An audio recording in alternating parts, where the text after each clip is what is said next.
everybody. Welcome back to another episode of God Built This Podcast. I'm your host, Maxine, and we're on episode 175. All right. First, I want to come on here humbly,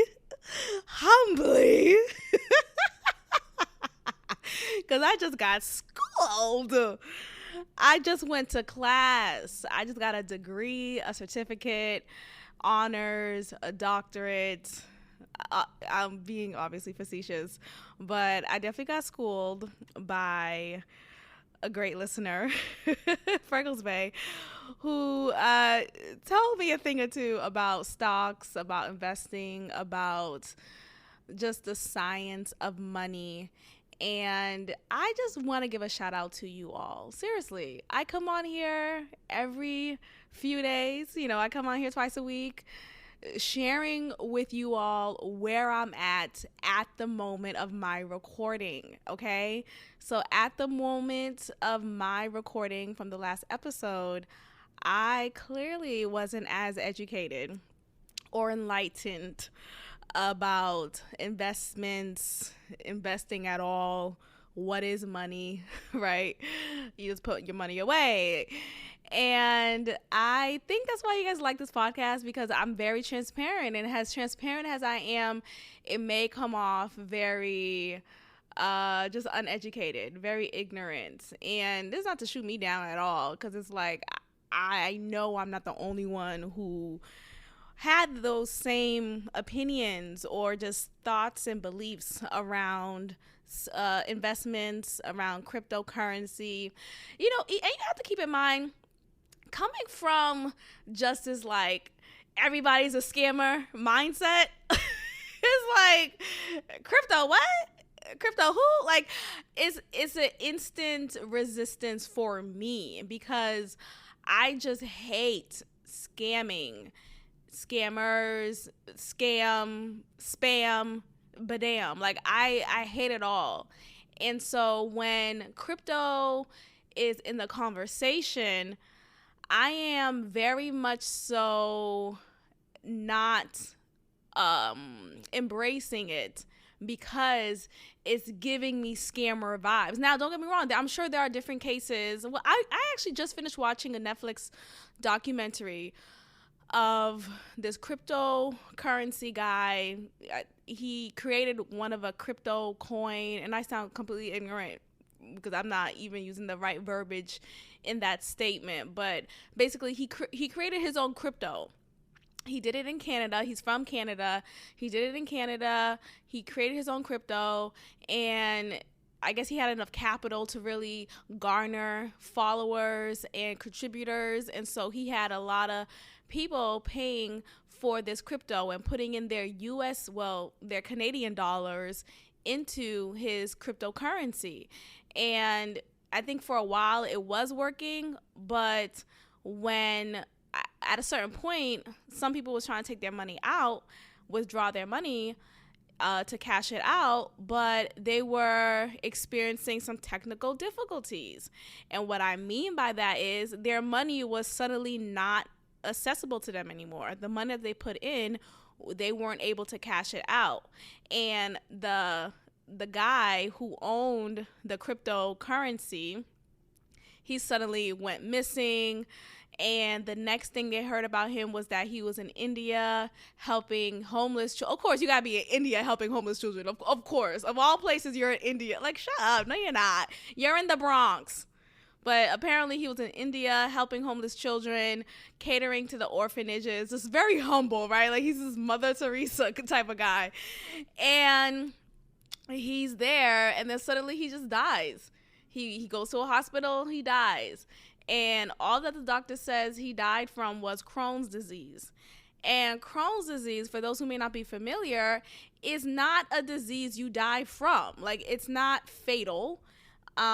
It's not something that you are living on your last 2 years. You better make it count. No, like, you live uncomfortably with Crohn's disease because it's an inflammatory bowel disease.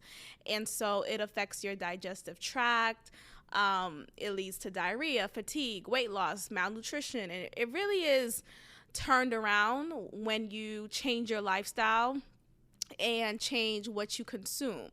but it's not something that could kill you. Now, I'm sure there are these outlier cases in which maybe you grew a large cyst that wasn't able to be spotted in time, and it burst inside of you, and it impacted your bladder, your intestines of any sort, and that could be fatal. I know there's one case that my sister told me about of someone she knew or knew of someone who died from having too large of a cyst inside of her, and it bust, and that was an ovarian cyst, but ovarian rupture, that's what it was. So look, that could lead to something that is fatal, but typically Crohn's disease is not a fatal situation.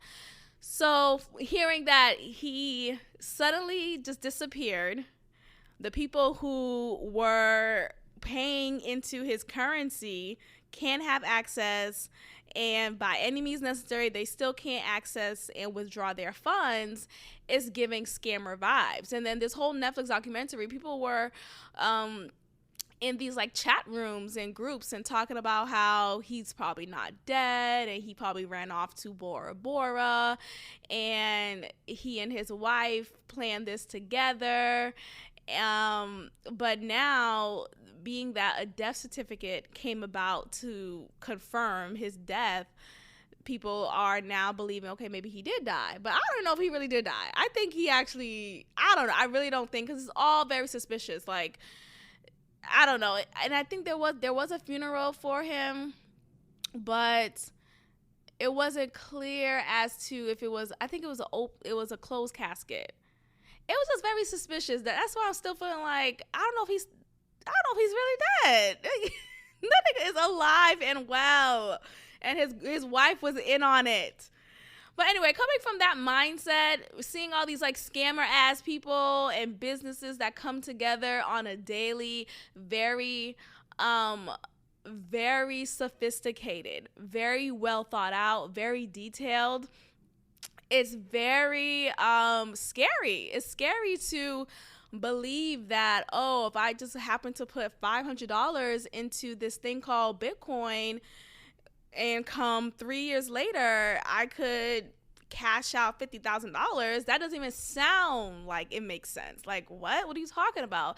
And maybe that comes from a broke mindset, right? I briefly mentioned that in the last episode, because, you know, I understand how that terminology comes about very quickly. Like, oh, you just got a broke mindset. You got to think different. You got to think outside the box, and it's like, I feel like that term, though it's true, it can make someone feel so withdrawn, very much just closed in, because, oh, now you're calling me broke, or now you're making me feel like it's an internal problem that I can't fix, or something like that. And I think some terms are just like, they have such a negative connotation to it that no matter, even if you meant it in a way that's well intended for me to like move out of that mindset, it feels suffocating. Not to say no one said that to me, but I just feel like with terms like that, it gets in the way of really wanting to learn more about what money could be and what it really is. And, you know, growing up, you know, many of us grew up in households that were just told, save your money, put money aside, don't spend your whole check, always save your money. Conversations around investing and crypto and Bitcoin was never a thing, and stock market, like, what? Like, that was only reserved in my head for other people. Like, that was not something that I thought I had access to. And that goes back to a broke mindset, right? And I'm saying broke mindset lovingly, so I know I just said a whole spiel about it has a negative connotation, but I'm saying it lovingly because there's a way to think about money that is more positive and more affirming, that allows you to learn more about how you can have access to an abundant amount of money. Like, that is accessible to everyone if you want it, right? If you want it, if you think you deserve it, if you believe it, you really can achieve it. And I know that sounds corny, but it really starts with your mental, like, what are you feeding yourself? What are you saying to yourself about what you want and what you deserve and what you need? And so that's what I'm learning more and more of. I have my own journal in which I write down some affirmations, and it's really amazing to learn and to just speak that over myself. So it's one thing to like speak that over yourself and speak it consistently, so much so that when intruding thoughts that are negative come into your mind, you could feel more equipped to speak against those thoughts and say, no, abundance is mine. I do have access to more money. It's not just reserved for other people, and yada, yada, yada. And you can make, affirmations about any topic, so that when you have those intrusive thoughts, you are more equipped and more confident to fight against that, because ultimately it's a battle within yourself. So then when an opportunity comes about to have more access to investing and making more money and creating more streams of income, then you can believe in like, oh, no, I already believe that I can achieve this. I already believe that abundance is mine. Therefore, I will go about this opportunity. I will believe that this opportunity, with the right research, with the right team, etc., will lead me towards that path of abundance. And so, I got schooled. So shout out to Freckles Bay for teaching me a lesson. My God, today. Wow. When I tell you I was on the phone with him and I was just like, oh, wow. Oh, wow. And we talked about this topic before. Like, he mentioned it, and I'm listening. But I think at that time I wasn't, as receptive as I am now. So yeah, that was very amazing. So disregard what I said. No.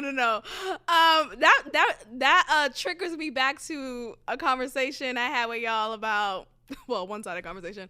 No, but a conversation I had with y'all about what's his name? That guy from Chicago. The GD. Oh my gosh, the one who lead the gangsta disciples. Oh my gosh, it's gonna bother me. Leader Larry Hoover. Okay. And I was like, oh no, they should just lock him up. Yada yada yada. He's a murderer. Right? I was doing all of that. And though, maybe he did kill a couple people. Right? Maybe some lives were lost. And R.I.P. But I failed to mention, and not even mention because I didn't know. So I failed to educate myself and learn more about this person overall. And I think when we only focus on just one side of a person, we're doing ourselves a disservice. We're doing that person a disservice. Like, this person was not just maybe an intimidating figure at the very least, but he provided resources for his community. He guided many people in his community and gave back. So looking at that all around, it's like, okay, you can make a couple of mistakes, of course, and there are consequences for those mistakes, but there should be room to allow for that person, for this example, Larry Hoover, to grow, to move on, right? What's the whole point of prison? Like, you go in there, there's supposed to be a level of rehabilitation, right? And granted, if you are rehabilitated and you serve your time, you should, if you're going by like how things are set up or portrayed to us, you should be allowed to be freed, right? So if you spend 20 years, hey, let's go ahead and be released. And maybe and it could be something where it's like, regardless of your crime that you're accused of, and regardless of the sentence that you're making up for that crime, if you made up that sentence and you've demonstrated good behavior at that, then why not allow that person to be released and to have this opportunity at life again? So I think, so this whole conversation just kind of reminded me of that point, because I was so fixated on he is this murderer, put him under the jail, and yada yada yada. And again, I'm sure a couple of lives were lost, and RIP to that. But I think overall we have to look at it whole picture. So I went to class, okay, and I got my ass given to myself. No, humbly so. I love that. I love coming on here and coming off maybe ignorant to you all. And I think I said in the previous episode, hey, I don't know if I educate me because I don't know what I'm talking, whatever. And so that's great. I think that's pretty cool. Let's go ahead and get started with these topics because there is some victory. There is some victory to be shared here. FINA, which is the swimming world governing body, so they're like the head honcho of the sport of swimming. They have voted to restrict the participation of transgender athletes in elite women's competition. So, woohoo, yes, we did it, Joe. That is amazing. Why is that amazing? Because people like Leah Thomas will no longer be able to outshine and outswim biological women, regardless of this person's gender identity and what they would like to be affirmed as such. There should still be some recognition that your differences biologically is still that of a male, regardless of how you feel or see yourself. Your body is a male. And so there should be either room for you, maybe there should be something created, because I talked about like, hey, maybe there should be something created specifically for trans athletes, right? Or just fucking swim in the biology that you were assigned or that you were born in, never mind assigned. So I'm glad that this took place. I'm glad that FINA put their foot down. I wish they did it earlier, and I wish there was like more. It's funny how when good news, like real good, like the truth type of good news is had and it's not really being discussed, or I don't hear it popularized. I have to really find it. Or, I have to make a confession. I am on these alternative sites, and I look on these sites for just kind of updates on different topics. So these sites, one may describe these sites as right wing. One may describe these sites as MAGA. But look, I like to know all conversations. What's going on? Like, hey, what's going on over here? Because I noticed more so in the like Fox News era, in that side, there's a different level of news being delivered. Maybe not Fox News directly, because I still feel like they still preach a level of propaganda. But like if you look at Blaze TV or different independent sites that are not primarily left wing, they demonstrate and produce news that is more that really talks about what's going on, that really tells us the truth and the updates to conspiracies or different events that took place. So like for the longest, there was a lot of coverage on Leah Thomas and how this trans woman should be accepted as such in biological women's swimming teams, and no one should speak out against it, and if you do, you're a transphobe. And these alternative and independent news outlets really talk about, like, that doesn't make any sense though. Like, that is putting an unfair advantage. And so I like going onto these sites to really see, hey, what's going on about this, because with the mainstream media, they barely provide an update.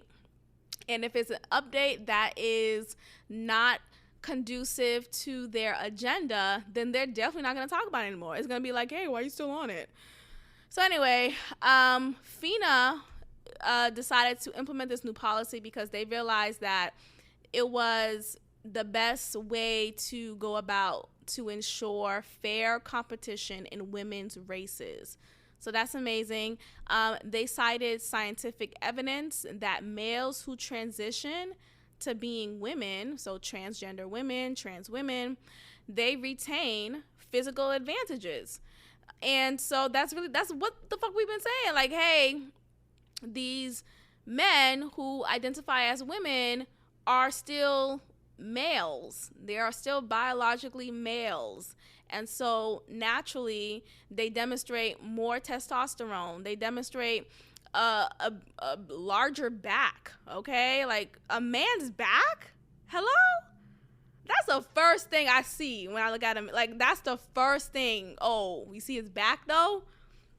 And now some women will be like, oh, he has a nice butt on him. Like, what the fuck you look at the man's butt? Like, that's not my thing. That's not my thing. But a back, the upper back, hello. A back to me tells me that you work out, you care about your body, you could pick me up. Hello? You could pick me up. What else it tell? It tells me that you pick up a lot of, like, you pick up chairs, you pick up couches, like, you could pick things up. This is not too heavy for you. You know how to open a jar? You know, you could, and a good back tells me you have good hands. Oh my gosh. Anyway, so a back is really where it's at. So imagine, or we don't have to imagine, you see all these examples of transgender women with big ass backs, and backs give you, you know, like I said, it gives you a lot of advantage. You have a larger stroke, a stroke game, right? Stroke game, serious. But you have a larger stroke. You are able to just really get there fast, okay? So overall, regardless of your gender identity, you're a man. So fuck that whole trans women are women. No, they're not. No, they're not. Now, what they do say here is that by 14 years or older, the difference between boys and girls is substantial. Absolutely. That's due to the advantages experienced due to the physiological adaptations in testosterone and the possession of the Y chromosome. And these are just facts. And I hate how, like, we're in a time where if you were to present this clear scientific evidence, then you're described as a homophobe or a transphobe or, like, what? Scientifically, this is the truth. This is what it is. So shout out to independent media and different alternative news outlets that demonstrate truth, and at least truth enough that provides update to different events that took place in the media. So I'm happy to see that this is what it is. And what does this mean for Leah Thomas? Like, what are the wins that she made? Will it be revoked? Or is it just like moving forward? So is this person now able to collect it as such, or is it revoked? So they say the LGBTQIA community said that this policy is deeply discriminatory, harmful, unscientific. Like, cut the shit, dog. Like, how is it unscientific when I literally present you with the scientific facts? When nothing else can be, like, misconstrued here. This is not an opinion. It's not, just a thought that I put out there. It's not a dream that I happen to write down. No. This is what I found via evidence. This is what is clear just biologically. So why... when you speak with a fool, you're the fool. So coming about, like, these conversations with certain people, it's one thing to want to educate people or, hey, provide a different perspective. But at some point you have to be like, okay, All right, I'm done. I'm disengaging because if you're quick to just point out, like, if you're leading with emotion more than you are with logic, then you're already losing. You're already losing. If you're leading with more just feeling, and I just feel like feelings are not facts. And you can't say this feels wrong, this feels inaccurate, when it comes to this topic in particular, when you can feel how you want to feel. This is the science. This is the fact. So shout out to FIA. What's it called? FINA. My bad. Shout out to FINA. I'm trying to see what it stands for. FINA. I can't find it. But shout out to FINA for putting their foot down. I hope this is a step in the right direction to really speak truth to power, to not be afraid of these groups of people, or of this group of people who is quick to put forth this tour of cancellation. Who can we cancel next if they don't abide by our agenda? So shout out to FINA. Let's go ahead and discuss this next point here. So this is like my trans update segment. I literally wrote that in my notes. I'm like, trans update. Okay, so there is a bill called the Trans Sanctuary Bill. And it covers, this is specifically for California. Now, I don't know what's going on in California. California is out of whack. I want to visit. I went to San Diego. I think it was San Diego. Yeah, San Diego with my sister and my niece a couple of years ago. Definitely pre-COVID. And it was a good time. It was cool. But that was before, before kind of when California hit the fan. Like, I didn't realize how left-wing California is and was. And so visiting it now, I do want to check out Los Angeles because I have a friend down there and I would love to see her and just see her, her community and just her whereabouts, and that would be cool. But living in California it seems like a shit show. Like, just politically, I'm so against the overall stance of California.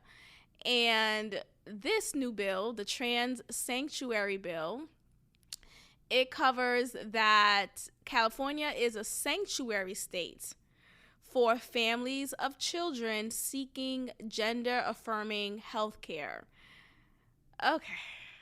Now, this is just so harmful on so many levels. And it's actually a heartbreaking situation. I would use that terminology specifically because there's a lot of examples that the mainstream media is not picking up of children who detransitioned. And what I mean by that is, there are cases of young people who transition at a young age. They went through the whole hormonal process, or started at least the process, and then they realized that this was not what they should have done. This is not what I should have done. I should have never transitioned or started the process into transitioning into the opposite gender. And now I wish I wouldn't have done that. And with transitioning and going about it medically, surgically, it's irreversible. It really is. And it takes away your God-given natural reproductive system. And you realize at your older age that, damn, what I did, I can't take back. And I regret it. And I feel victimized because no one protected me, or no one made me snap out of it. And it's very heartbreaking, actually. I've read a couple of cases of women and men who detransitioned from the gender that they thought they wanted to become, and they realized that they made a huge mistake, a mistake that they can't take back. And I feel like with transitioning, right now we're in a place where it's like you have to affirm it. You have to agree with that child and say, okay, you feel like a boy, then you're a boy. Let's go through the surgery. Yickety. Well, it's like, no, bitch, sit down. No, you don't. And I know that's not, I was watching a YouTube live I think it was yesterday. And he was talking about this topic of detransitioning and just statements and testimonies of women and men who transition and detransitioned after realizing that they should have never did that. And he was having a debate of people come on his live and discuss their stance and their positions on it. And the guy who's leading the conversation, he's a gay man. He's a black gay man. And I'm adding all these layers for a reason, because that's really what he is, right? And just to really paint a picture. So he's a gay man, a black gay man, and a black gay man who presents himself as a woman. And what I mean by that is he wears his hair long, and like he wears wigs, not just like his hair, not like he just unbraided his hair. No. He puts on lace front wigs. He mostly carries his YouTube lives with his camera off and just like using an avatar, has his screen. But other than that, like when I've seen him with his camera cut on here and there, I'm like, oh shit, that's him. And it's one of those like weird just like moments. Like you have a man, like he's clearly a man. He has testosterone running all through him. He has a beard, like a goatee. Actually, yeah, a goatee. And he has a full-on lace front wig. Right? So I'm telling you this to paint a picture. So he's having this discussion, and he's leading the conversation, and the point that I got to the conversation was him explaining how he's providing a scenario of a child who says, you know, mom and dad, I don't feel like, you know, the body that I am in. I feel like a girl, and I want to be a girl. I want to go through the surgery. I hate my body, and I really hate my body, yeah, right? And so he's painting the scenario as if this is something that should persuade parents to just affirm their child. If their child is telling the parent, I hate my body, I am so depressed in my body, I want to die if I'm not, you know, in a female body, I don't feel like going on, and it's like this depressing ass scenario that he's presenting. Now, what I'm about to say sounds, I don't want to even give these disclaimers. I shouldn't even do that. But my response, and I'm not in the debate, I'm just like watching it, see what people are saying. And I'm watching and I'm just thinking to myself, and I'm saying out loud because I'm talking to myself. Shut up. No, you're not. No, you're not. No, you're not. And I'm saying it just like that because I think when parents are, and I'm not a parent yet, right? But I feel like when we're so quick to give in to every emotion that our child is feeling, then who is the fucking parent at this point? I'm just gonna go with every feeling you feel? Okay, let's go ahead, Timmy. No. I'm supposed to gear you into the right direction. I'm supposed to snap you out of this brainwashed thinking. That's really what it is. You know, a lot of these detransition people say that, not even a lot of them, all of the people who have detransitioned, they said that they were negatively influenced by media, by their peer groups, by what they watch, what they consumed.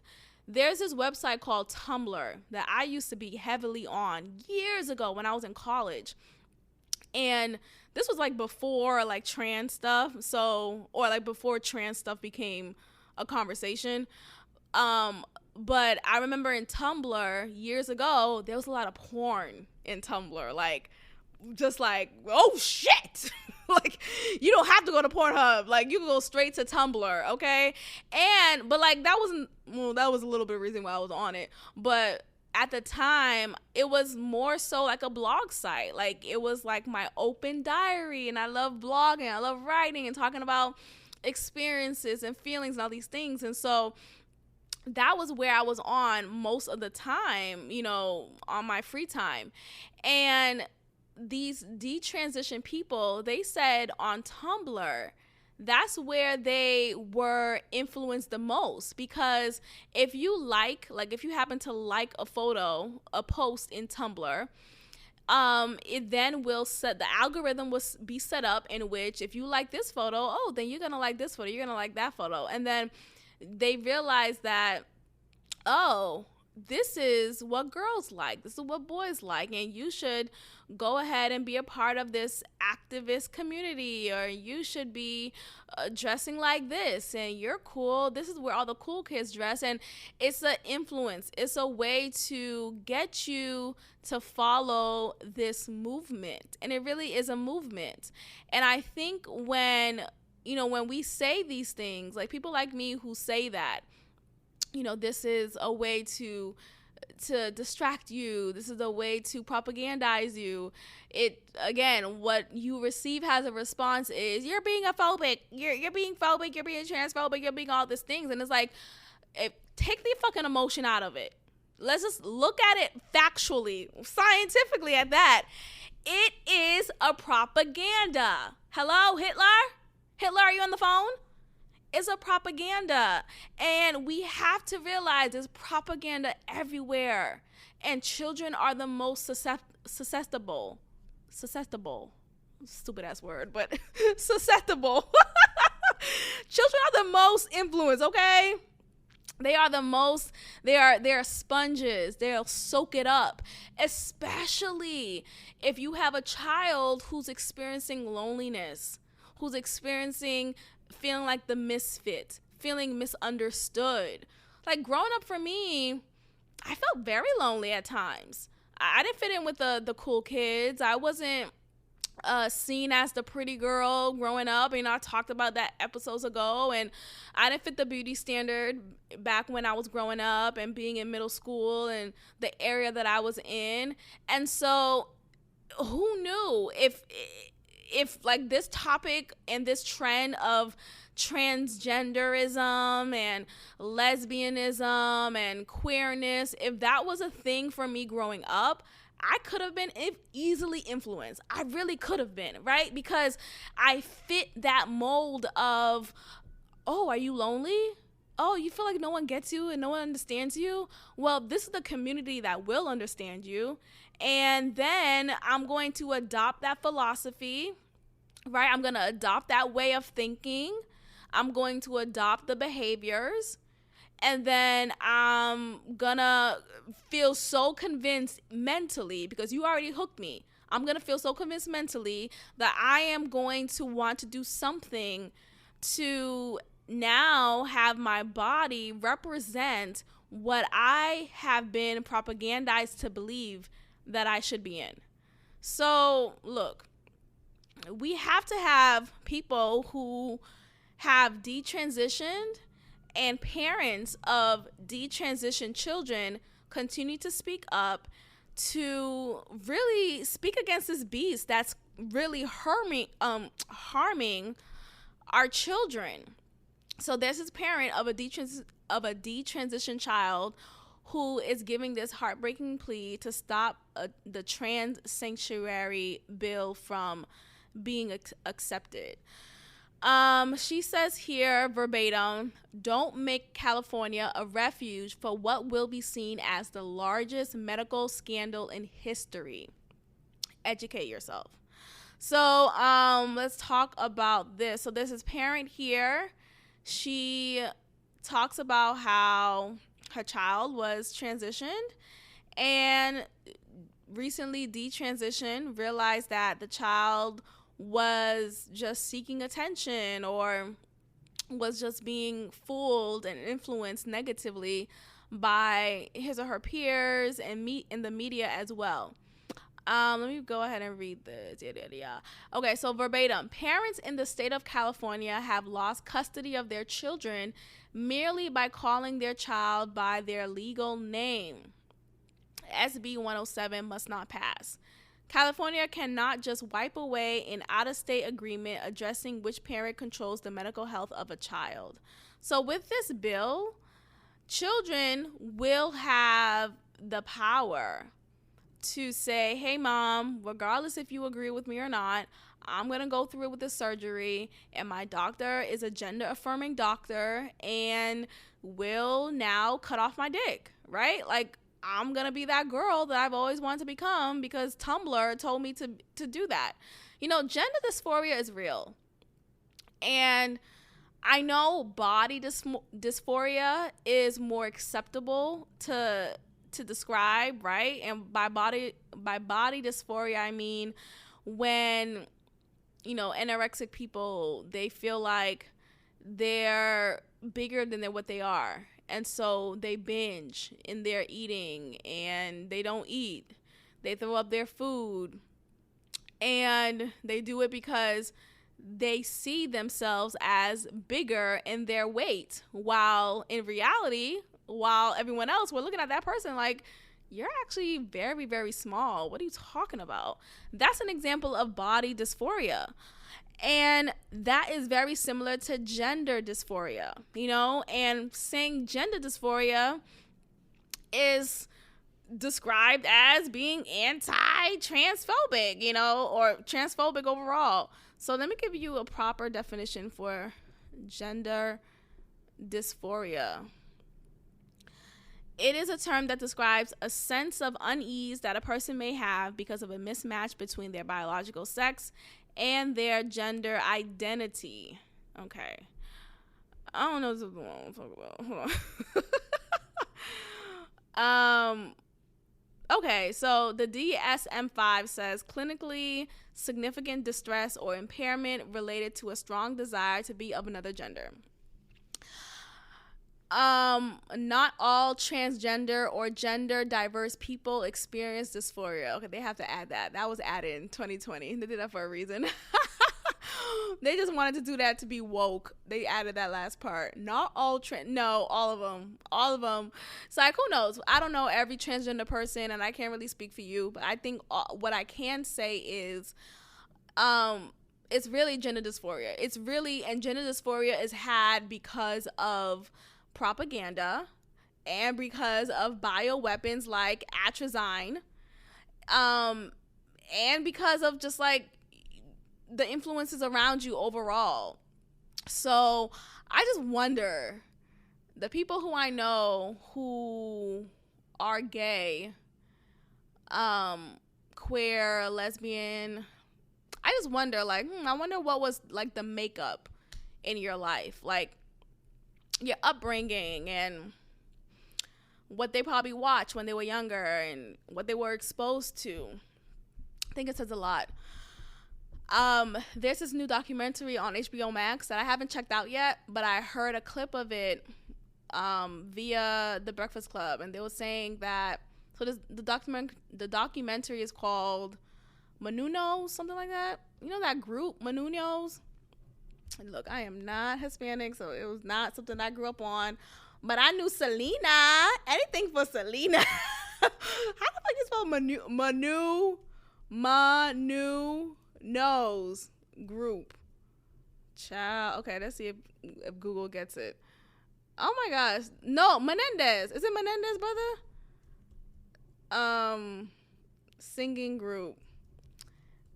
I'm sorry, you guys. This is bothering me if I don't get it. I think it's the Menendez. I think that's what she said. Anyway, it was that like really hot and popping. No, the Menendez brothers, the one that killed their parents. That's not, hold on. I'm gonna tell you guys right now. The Breakfast Club was talking about this group, and either it's Manunos or Menendez, but I don't think it's Menendez. Either way, they have a documentary on HBO Max, and it should be out by now, actually. I'm gonna check it out because it's of my. I like topics like this. Maybe I'm sick, but I like to understand the psychology of people. And basically, so this. Oh, okay. Let me see if I can find this way. So Ricky Martin was in this group. Menudo. Whew, my God, I was close, y'all. My bad. So the Menudo, Menudo. Okay.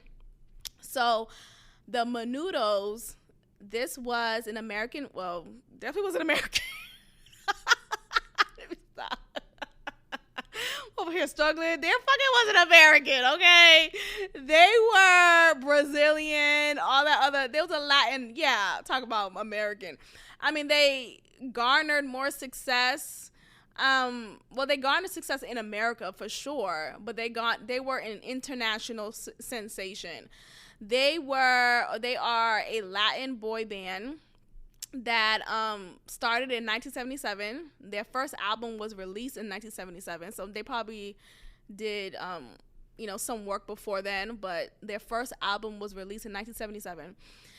And this Latin boy band, was one of the biggest boy band in history. And they had a 20-year run in which there was 30 different boy band members that took place within this group. So they traded members or, changed members within the 20-year span. Hey, it worked out, I guess. But either way, that's okay. I'm looking at this title. They say, as soon as the younger boys were experiencing puberty, they were quickly replaced. So this was clearly a business move. The story, I don't know if it's a conspiracy, but I think it's kind of true. Michael Jackson, the reason why his voice sounded the same even at his older adult age, that wispy high-pitched voice, is because allegedly his father castrated him. And when you castrate someone, when you castrate a man, they lose the ability to grow as an adult male, and they retain the same little kid voice as well as kid-like features. So that's why I always thought, the allegations set against him about him, harming little children sexually, I think, I don't know if he did it or not, but I feel like he was living as an arrested development type of person. I think he stayed in this mindset mentally, emotionally, and physically of a young boy, because that's what he was literally structured as after allegedly his father castrated him. So let me just go into that theory real quick, because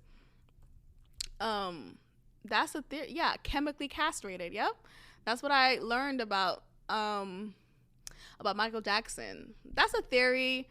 It does make sense though, but again, so this was something that was done chemically. It was orchestrated by his father. Well, his father didn't do it directly, but his father had a doctor go ahead and perform this castration. And the whole point of it was to maintain that Michael Jackson have the low voice or the high-pitched voice, the boy-like, youth-like voice that he started having. So, look, shit, the truth is fire, right? Anyway, so back to Menudo. The younger boys were replaced as soon as they hit puberty. And that explains why there was a 30-year run or 20-year run, and there were 30 different members. But I bring this up because in this clip that I watched, there were, former members who was giving their interviews and testimonies, and some of them gay, like clear, and Ricky Martin, in case you guys don't know, he came out as a gay man, a couple years ago, And it is interesting. Why I say it's interesting, because this in the trailer that I watched, man, that shit's gonna be powerful. When I watched the full show, it's a 4-part series. I love all these documentary stuff and limited series. It talks about a lot of sexual abuse that many of the members experienced, and for me to see and they say they experienced it from men. I think there's something to that. And for them to turn out and grow up into being gay adult men, it just makes me wonder, is there maybe there's a correlation there, if you're molested, raped, violated by a man when you was a young boy, and you grow up and become an adult male and you turn out to be gay, is there a connection there? So that's when I talk about, like, it's important for us to understand, like, the makeup of somebody, their upbringing, their history, their experiences, things that they were forced to experience. I just wonder, what, I'm sure that had to do with something, right? So, God bless all of them, but this shit's gonna be very entertaining to watch, right? I'm tuned in. At the very least, I am tuned the fuck in. So shout out to that.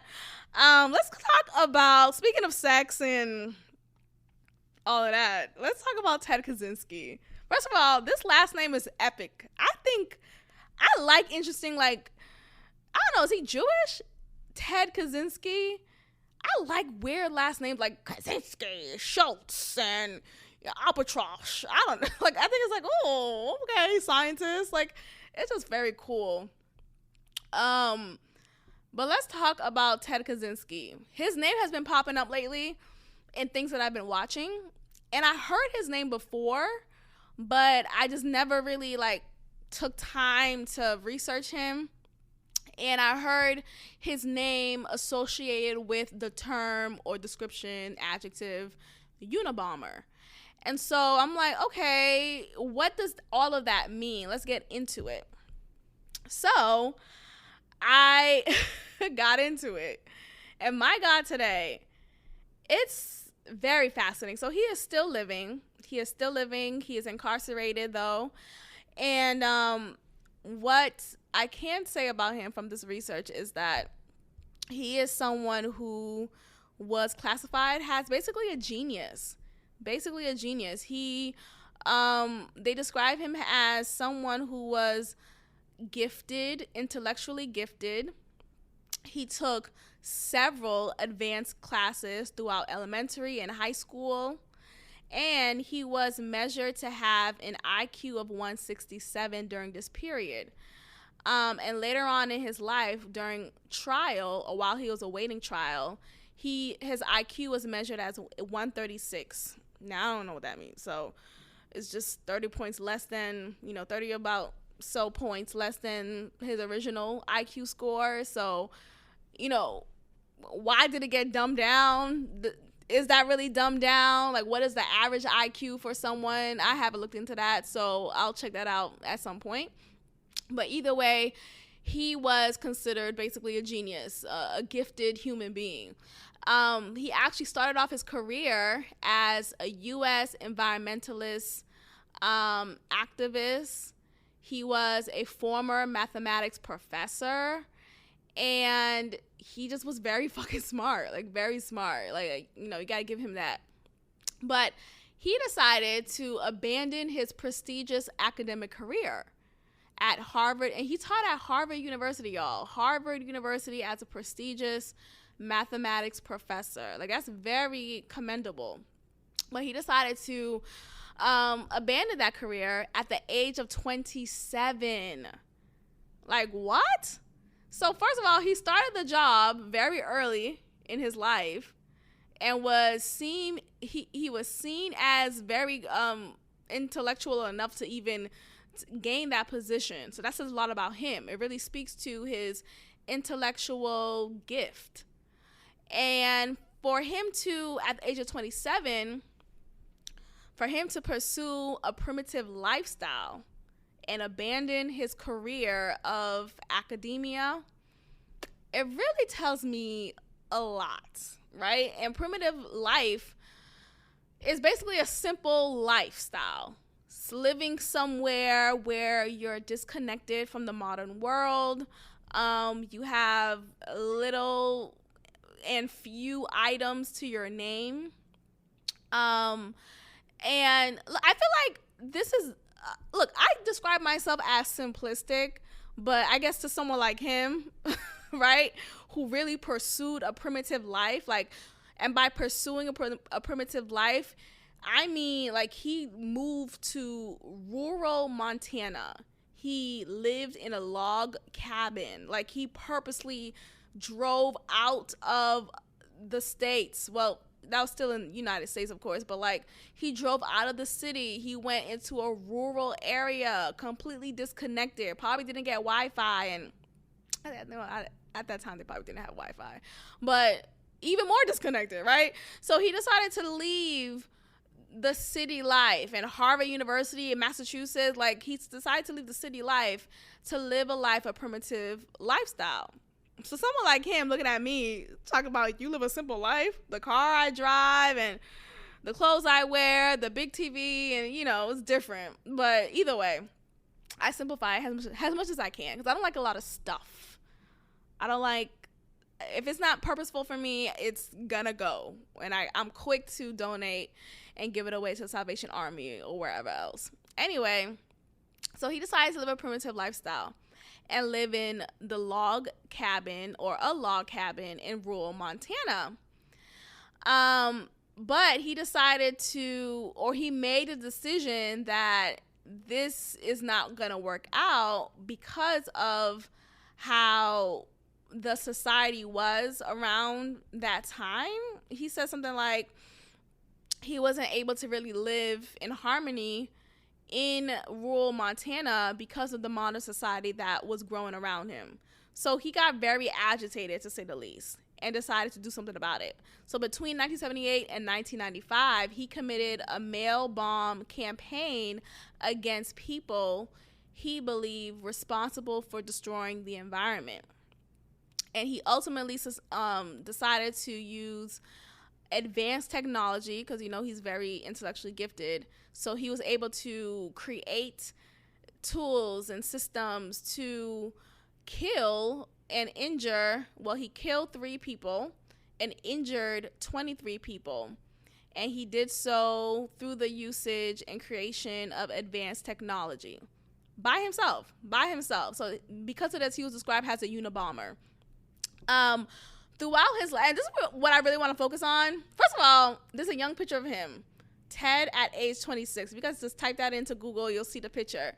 Handsome young fella, handsome white man, giving me KKK, giving a little KKK-ish. It's like, no, but he looked like a regular guy. He looked like a regular guy who, you know, maybe you can have cool small talk with at the water cooler, but it wasn't like, oh, like, he didn't look like a loser, right? He didn't look like someone you should run away from. He wasn't gothy, but mentally, I guess that maybe there was something different about him that he felt like he needed to leave the city.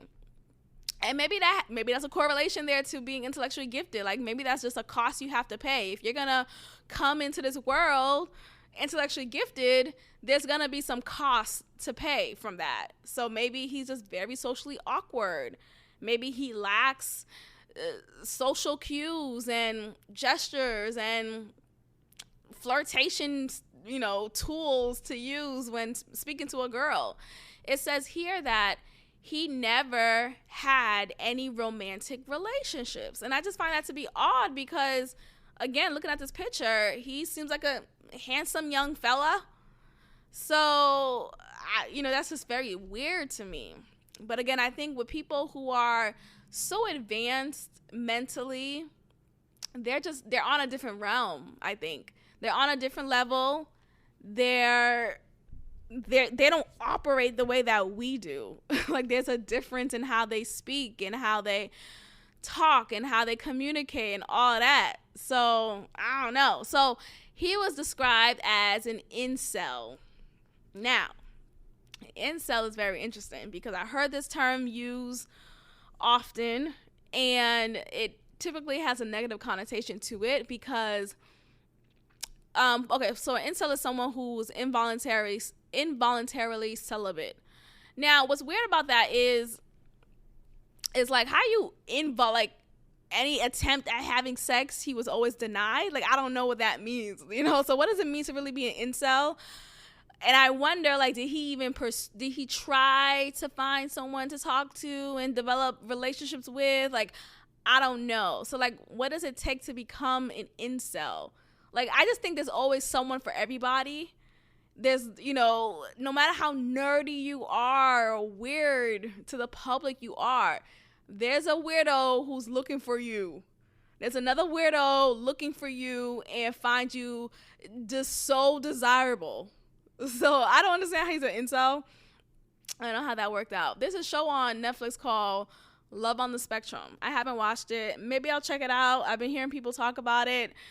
I didn't want to watch it because it's like, I don't know if I want to see people with Down syndrome get it on. Like, call me a Down syndrome phobe. Some things I just don't need to watch. Like, I don't really, and it's not like it's a show that's like raunchy or anything. It's basically just a show, from what I'm hearing, is about a group of people who have intellectual disabilities or just mental disabilities, not intellectually, mental disabilities. So whether that's Down syndrome or whatever it is, they are still looking for love and looking for romantic relationships. And they're being followed throughout the show in how they date and interact with other people. And I think their love interests are also people who are of that same like spectrum. So that's at least fair, right? Like, fuck, you can't be talking to someone who's not, right? That's kind of, I don't know, lots of learning for that. But either way, I it's just weird to me. Like, how do you become an incel? You know, like, what? There's no one who you're interested in, or there's no one who reciprocated or gave you some attention. I don't know. That's so interesting. Okay, so this says here, there are several anecdotal reports of Kacynzski's awkward, failed attempts at picking up women. Now, look, I think, though, I feel like with any man, there's a point in your history when you wasn't the man that you are, right? And what I mean by that is, at one point, you was shy. You was extremely introverted to the point where you couldn't hold a conversation, and never mind with an attractive woman, with any woman. So I'm sure he had those moments, but maybe those moments spoke so much to him that he felt like he could never and will never gain, any type of romantic interest in his life. Something says here, later in his life, the report noted that Kacynzski recounted feeling intense anger when he was lodging in a rental home for college students. He could frequently hear other students having sex through the walls, even attempting to get the other students evicted for this, hinting at substantial sexual envy on Kacynzski's behalf. Fascinating. Now, here's the thing. I think sex really cures it all. It really does. And it's unfortunate that Ted couldn't have sexual experiences because of his awkward failed attempts. I think if he just continued to try, if he had a matchmaker or, an older brother or cousin, a father who could help him just navigate through the world of dating and understanding women, then he would have been all right. But because of the lack of this, because of this, the absence, never mind lack, because lack means there was some, but not enough, and it's a little bit of it, right? He had nothing. Like, he had no history of sexual experiences, of sexual interest, romantic interest with women at all. So because of the absence of this, I think it really speaks to him going berserk. I really do. I think it speaks to him abandoning his career at Harvard University as a mathematics professor. It speaks to him deciding to leave Massachusetts and move to rural Montana and completely disconnect from the world as he knew it. And it really tells us that sex is the cure. Had he had sex, had he had interest in women in which it was reciprocated, then I think none of this would have happened. I don't think those three people, I don't know if they were women or not, those three people wouldn't have been dead because of his killing. I think 23 people wouldn't have been injured because of him. And so it really goes down to, respond to that guy who hollers at you at the street. Like, just give him a little something, smile a little bit, because that's the lesson from this. That's what I want y'all to take away from this, and we'll wrap it up. Because, look, I get it. It's annoying walking down the street and that's really what it is. An unattractive fella tries to hit on you, and it's like, really? Hello? I ain't got it, right? You want to end the conversation real quick. I remember one time I was driving to a Starbucks nearby, during my lunch break, and I just needed to get something real quick.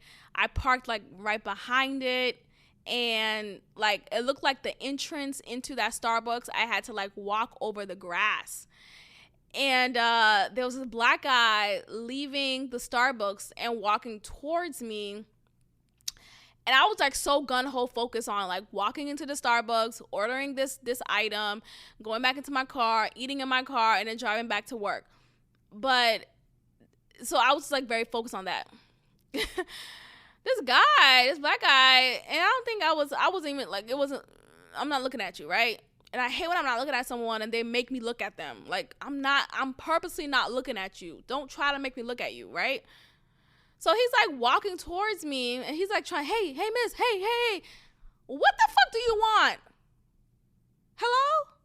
What do you want? What do you want? It makes no sense. Why are you trying to get my attention?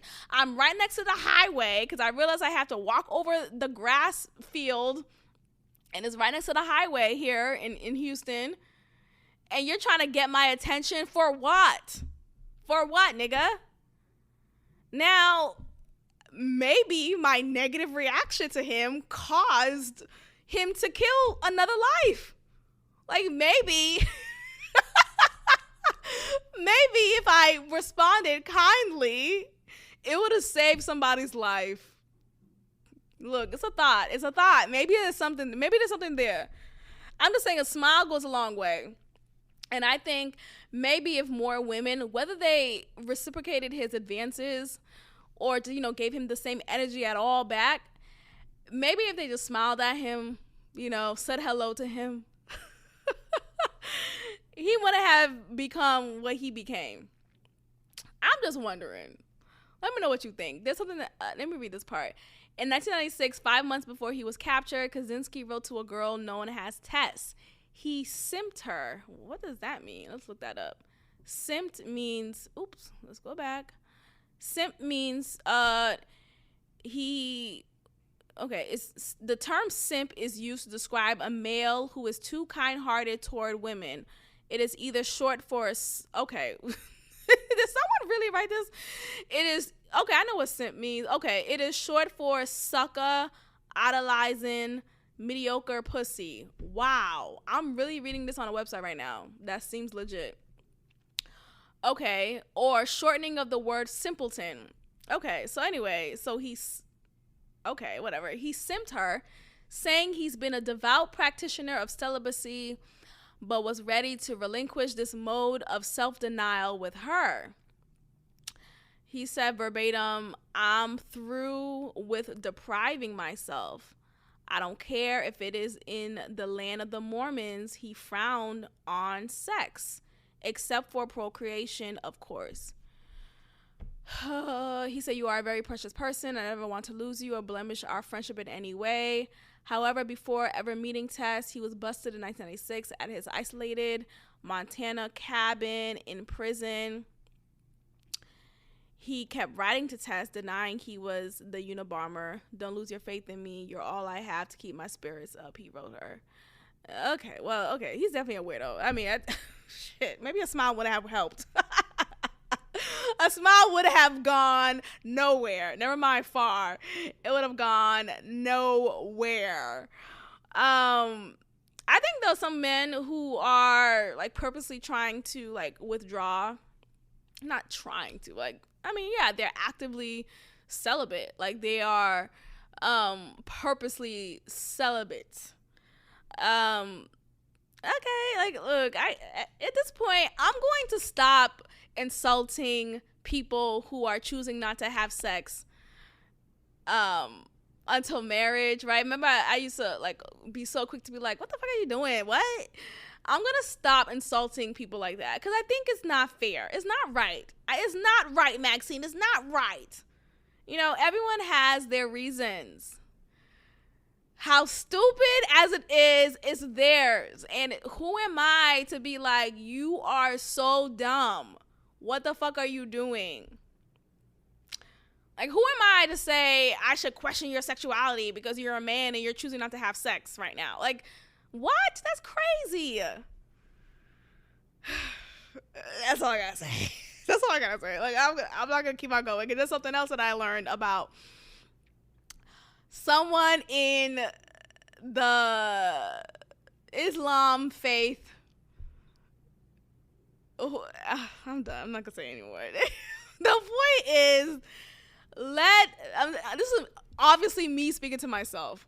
Let people be who they want to be. If they want to be celibate, let them. But I hate that this man is an example of someone who's an incel, and I think his inceldom has a lot to do with him being this killer, this smart ass killer described as a Unabomber. Like, that has something to do with it. It has to. I think if he got some pussy, if someone would have given it to him real quick, he would have been blurry eyed. It would have been clouds in his head. He wouldn't have been so wrapped up in this, like, oh, the system is killing me. And look, I get it, right? I get primitive lifestyle. Like, I'm maybe not as far as you know what he did, but I get the desire to want to disconnect. I get the desire to want to just be to yourself, you know, be one with nature. All of that is desirable. But I think when that becomes to a point where you are now looking at everybody as a threat, you know, everybody as a reason why society is to shit, like, you have to find a balance. Like, this world is very fucked up. Don't get me wrong. There's a lot of reasons to be mad. There's a lot of reasons, like, a lot, you know, the wealthy wants to stay wealthy and wants to make sure the poor is impoverished so that they continue to be wealthy. All of that is enough to be mad forever. But again, you have to watch what you consume. You have to be mindful of how much you consume, whatever it is. You have to categorize your feelings. You have to compartmentalize your thoughts. You have to still find joy. And if he would have gotten some pussy, he would have found some joy. If he would have gotten a smile back, he would have found some joy. Now, this girl named Tess, I don't know how they met. I don't know their relationship. Oh, wait, okay, let me read this part. In 1978, Kacynzski courted a female supervisor at the factory where he worked. Though after having been rejected, he wrote crude limericks about her, which got him fired. Limericks, I think that's a type of poem. Let me look that up. That is hilarious. This nigga is smart. Yeah, it's a type of, like, just is a type of poem or chorus. So it's a humorous, frequently body verse of 3 long and 2 short lines rhyming in AABBA, popularized by Edward Lear. That's limerick. So because she rejected him, he wrote a crude limerick about her, and that got him fired. And somehow he still found out how to contact her and continued to reach out to her via mail, and wrote what I said earlier verbatim. That's interesting. Curiously, Kacynzski withdrew from society and committed the first bombing following his incident in the same year. Yikes. So I wonder how he courted her. Like, what did he do? How awkward was it? Like, damn. It was that bad. Maybe he didn't have a father in his life. Maybe he didn't have what is it? An older brother, a cousin, someone to kind of guide him. Like, men need guidance. Men need other men to help them be men. Right? Mothers can't do it. We can't. Like, mothers cannot do it. He needed a man to help him kind of get through, how to talk to a woman, how to lay it down. I think he didn't have all of that. And that led to him being this awkward type of person. I really do believe if he just had one good pussy, or any pussy at this point, it would have been good enough. It really could have prevented the killings that took place. It really could have. So something that I read upon right after this is the Netherlands. The Netherlands have a government model to combat inceldom. Okay? And this model was adopted by decision by the Netherlands government's top advisory agency called the Reed Van State. And it was enabled in 1992, and it decided that disabled people are entitled to sex and sexual relations, and at the government's expense, if necessary. So basically, prostitution was legal, or is legal. I don't know if it's still going on, but prostitution was legal for those who are disabled. They deserve the right to experience sexual pleasure, and as they should, because ultimately I really do think if you are sexually denied time after time after time after time, it could lead to dangerous behavior, however that looks like, right? It could look like being a serial killer. It could look like beating up on your partner, your spouse. Well, if you probably didn't have a spouse, but a roommate. I think ultimately, if you are living a life that is absent of sex, that's involuntary, like you would like to have sex, not like you are denying sex because, you're on this religious path, stuff like that, those reasons, that's different. But if you are involuntarily celibate, right, you can't get one. Even if you prayed, you couldn't get any type of luck. There should be a system set up for you to succeed like that. So shout out to the Netherlands. They really, and they specify this for disabled people, or people who are disabled. So that's cool. But what about incels? Like people who are not. So I wonder, is Ted Kacynzski technically a disabled person? Because, oftentimes the intellectually gifted, they're on the spectrum of some sort. They could be autistic. They could be, I didn't know autistic. Some people who are autistic are actually very smart. They're very good with their numbers, or numbers in general. They're very good with math. So maybe Ted Kacynzski was classified as autistic. Ciao. Anyway, there's this poster next to this page and it includes a woman who is clearly disabled, and she's holding a sign, and it says disabled and horny. Now, if that's not the episode title, then what is? That's hilarious. Hey, disabled people deserve sex as well. They deserve sex as well. They do. Or else you could become a Ted Kacynzski. But he's a handsome young fella back then at 26. That's really sad to see how a rejection could really spiral into you becoming a serial killer. Well, all right, you guys. Thank you so much for listening. I appreciate every listen. Continue to support this podcast. Check out the link in the bio or the show notes, actually, if you want to become a patron and have access to exclusive episodes. Check out our Patreon. Check out my Patreon. Check out our Instagram page for just, the pictures and the behind the scenes stuff and all of that. If you would like to sound off on any topic that I shared, feel free to leave a voice memo by clicking the link in the show notes. Be sure to be subscribed. Also, leave a comment if you haven't yet. Leave a review on either iTunes, Spotify, Anchor, or Google Podcasts. Thank you so much for listening, and I will check in with you guys next time. Peace. Thank you for tuning in to another episode of God Built This Podcast with your host, Maxine. Be sure to leave a review, give me 5 stars, and of course, subscribe. Also, follow God Built This Podcast on Instagram at God Built This Pod. God bless.